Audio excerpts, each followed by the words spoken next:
Welcome, Willkommen. This is my reading aloud story song. Reading aloud story song. Dun, dun, dun, dun, dun.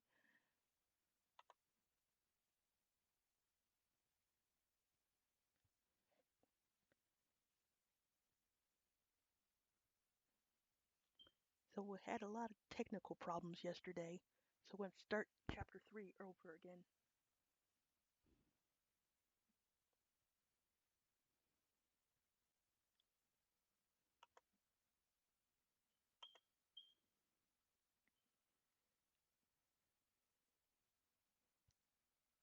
Chapter 3 Reception with the Abbess. The prioress knocked on the door to the abbess's quarters. Jhee took a moment to compose herself and catch her breath. The abbess welcomed her by touching their esque as if they were old friends. She gave off an odor of the smudging sticks and sacred wine. If she were not so winded, Jhee might have been scandalized by such familiarity. I am Piermo, the mother of rights for Tranquility Bridges. Thank you for your hospitality, Abbess. Jhee noted the dual nature of the chambers. A cat dish, despite vanishing evidence of a cat. The sounding bowl, striker, and meditation rugs she expected of such a pious individual. A low altar for burning incense. In fact, the room emanated smudge as heavily as the occupant. A hutched desk and simple glow lamp, full of parchments, half-painted easels which had not seen use in months, shelves of seeds and elixirs gathering dust. It bore the earmarks of the previous owner as much as the current.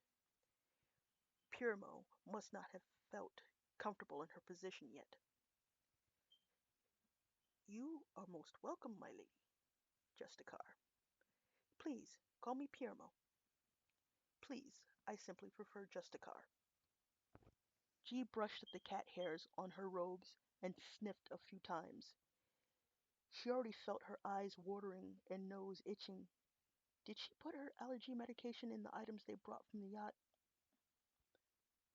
Is something wrong, Justicar? I wondered if there was a cat about. Mild allergy. Cat. Ah, not anymore. Saheli's cat meant very much to her. She used to feed it from her plate and let it drink from her bowl.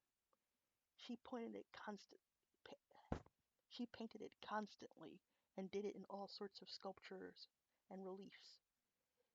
It died shortly after her. They say it refused to eat out of grief. She was a true artist with as much a heart as an aesthete as an ascetic. Very interesting. Died of grief, did you say? Ah, very tragic. As many of us loved that cat almost as much as we loved Saheli. Losing them both so closely thoroughly demoralized us. We have endeavored to carry on, though. I myself was pained to have taken on the position as abbess as she was so respected, and I have enormous shoes to fill. I'm sure the chief abbess would not have assigned you if she didn't think you were ready. Piermo adjusted her sash of office. My assignment was a bit of a shock, but I did my best to make the most of it. Ah, you are not our only imperial visitor and noble hosted here. The imperial vizier Bathsheba of Toho and Willabaya retired to our abbey a few years ago. Bathsheba of Toho? Oh, yes. Purely. Piermo clearly expected Jhee to know who that was. Jhee touched her chin to give herself a moment to rack her brain. When she came up empty, she improvised. She was the respected sage and former imperial music tutor. Yes, yes. I know someone who might be so delighted to hear that. I must admit having wanted to visit here for some time.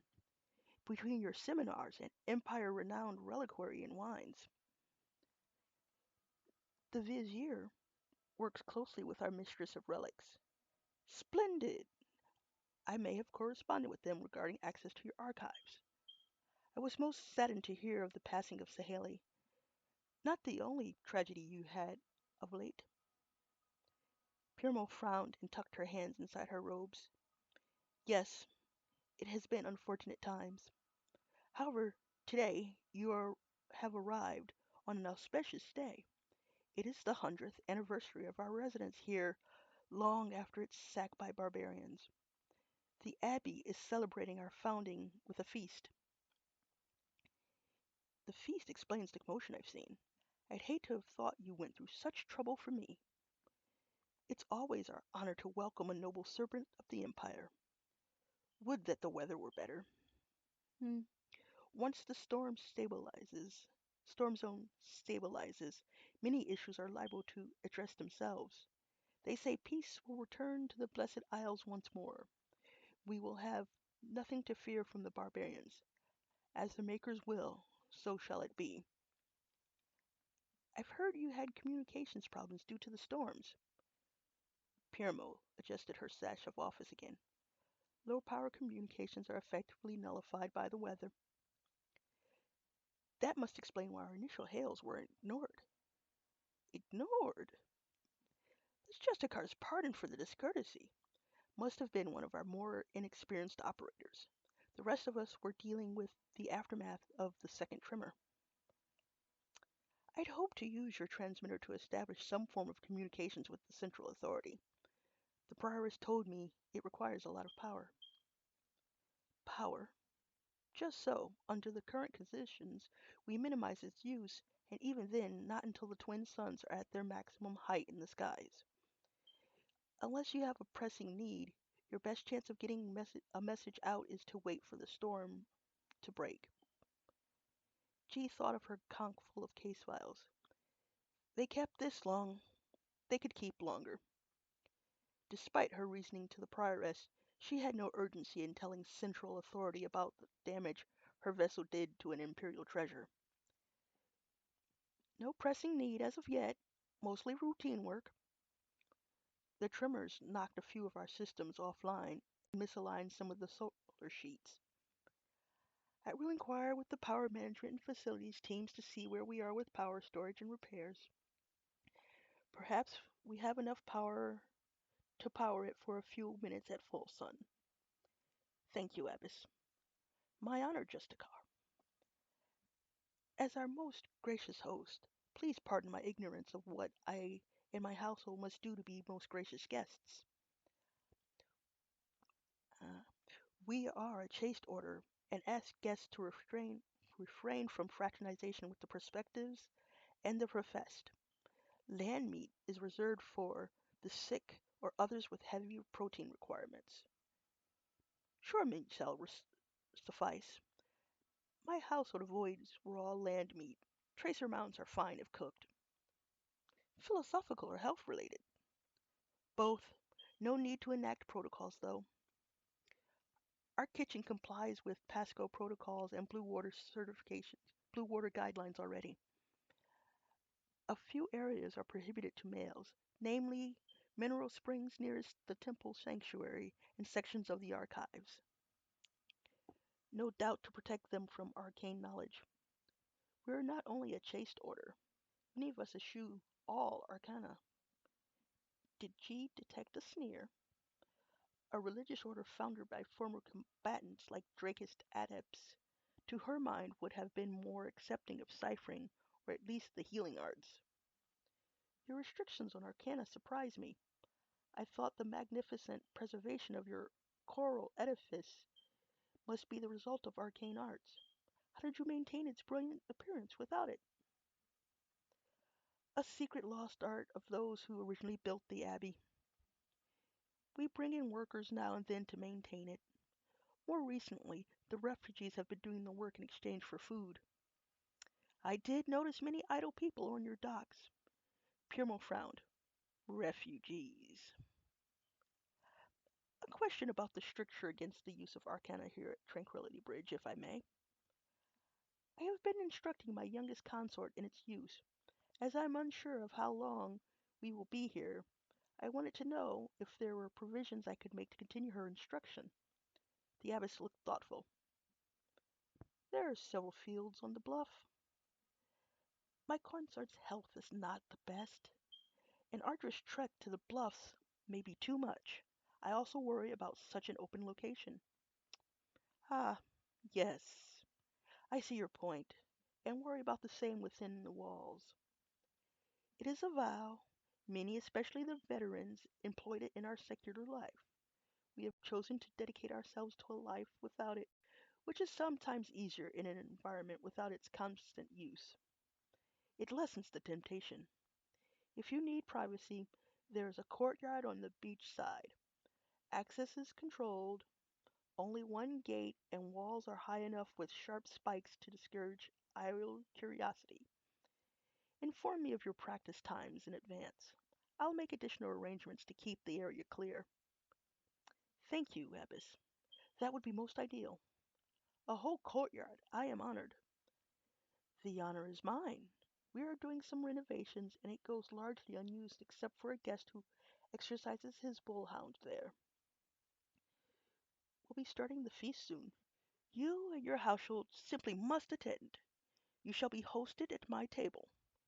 You can then have an opportunity to speak to Lady Bathsheba and the Mistress of Relics about access to the archives in person. A headache pounded fierce behind Jhee's eyes. Her knees screamed in agony. She craved nothing more than to soak her aching muscles in a warm mineral spring. Again, your hospitality overwhelms me. As you wish. Jhee forced a smile and clasped forearms with Piermo. Piermo flinched. She held up her hands, which had severe burn scars. She applied a bitter-smelling salve from a tin on her desk. My apologies, Justicar. I sometimes forget. I have some small experience with healing. May I take a look? No need. You must be tired from your travels, and the last thing I should do is put you to work before you've had a chance to rest and enjoy our hospitality. You should rest before the feast. I'll have you taken to your quarters so you may refresh yourself. Jhee nodded politely and left. The prioress led her and Bax to another corridor. Her knees and muscles felt sore. Does your abbey have mineral springs underneath it? Unfortunately, they are open to the stars and exposed to the elements. Underneath us are only crypts. What of baths? Only communal showers. Jhee sighed. Well, I can have a purification and rehab tub brought to you in your cohort's room. Splendid. Room? Singular? Interest in taking holy orders is on the rise. Many have also been stranded here by the beastly storms, among them a troop of itinerant performers. In fact, they shall be performing at the feast tonight. We've housed you in the dormitories instead of the hostelry with the more common guests. What a delight! Although a whole marriage cohort in one room. I shall not have a moment to myself to think, let alone meditate. Best show me to your shrine immediately. This way. A moment, please. I want to send my servant ahead. Jhee pulled Bax aside. Begin making inquiries. Discreetly. Yes, Justicar. The curious courtyard shrine. Jhee supposed she could put this separation from her cohort to good use. The prioress brought her down a spiral tower to the courtyard.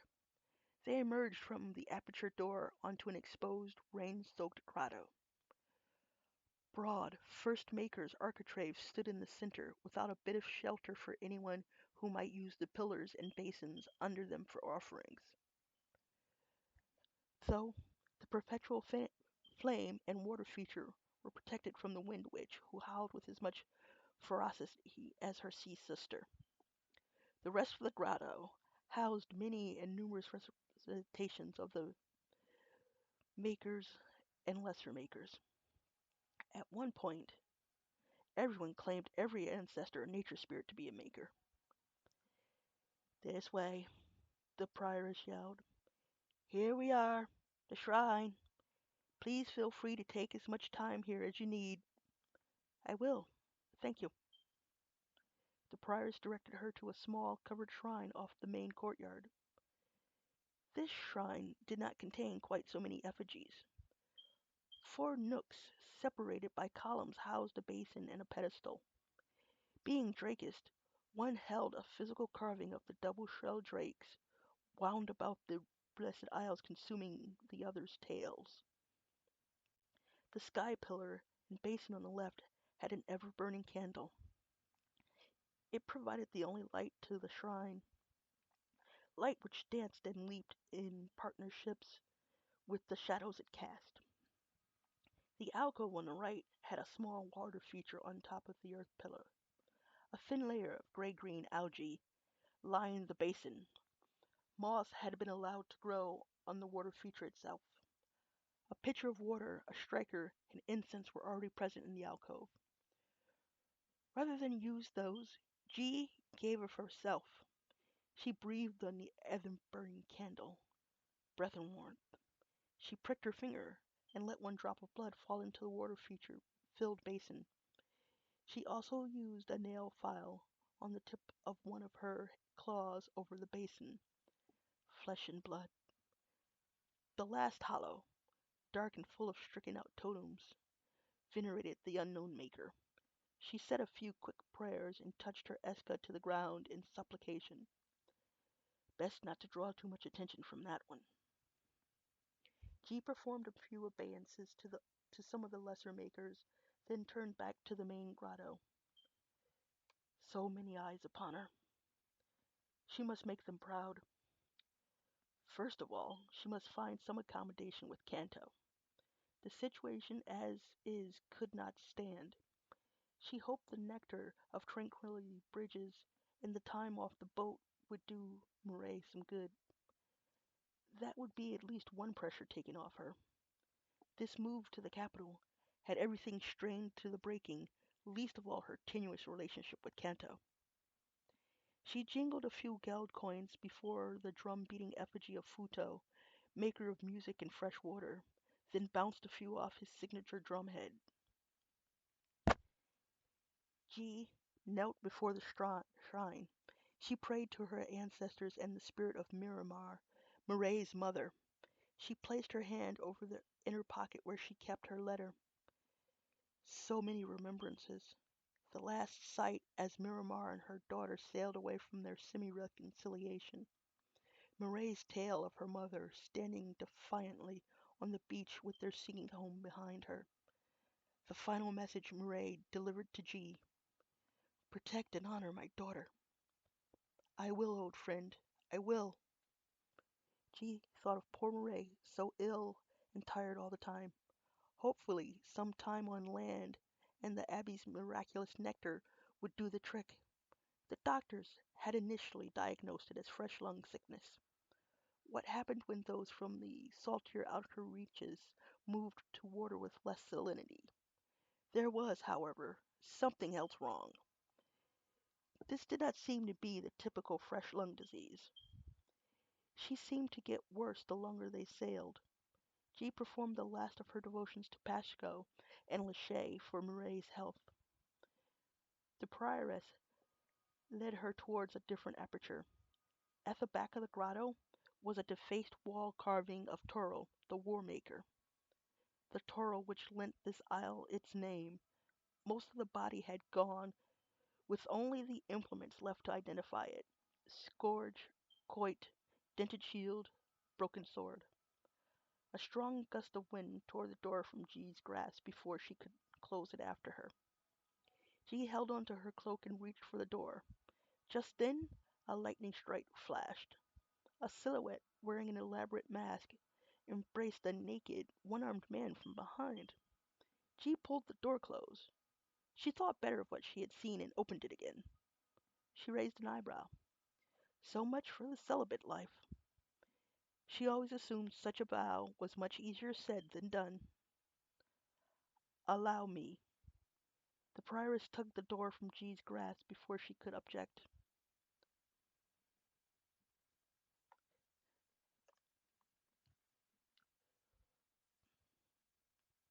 The abbess informed me of your rules against fraternization. They apply amongst the clergy, yes? We are a celibate order. Do you impose a penalty for breaking that vow? The prioress eyed Jhee and stepped back. The vow is to the makers and oneself. The one who breaks the vow has already shamed themselves. Who are we to impose additional sanction? The only distinctions we make are fraternization and seduction. One who induces another to break their vows, or one who uses their position of authority to tempt the laity. These carry harsh penalty. I do hope the Justicar is not worried for the virtue of herself or her cohort. When I was closing the door, I thought perhaps I saw lovers at play. A naked man and another figure locked in an embrace. The Justicar is tired. Jhee went back out into the courtyard and examined where she had seen the figures. A wall appeared. The wall appeared solid except for a carving of the sword and bridge. She hurried back to where the prioress waited. The building across the way is a storeroom with a blind wall. You must have seen the cloister ghosts. Ghosts? Nonsense. You would not be the first. I prefer your original assessment. I am overtired and a little ill. As you have it, please have the tub for a mineral bath brought to my room as soon as possible. She decided to clear her head. She had further inquiries to perform, and she had no time for nonsense such as ghosts. I hope our use of the Zodiac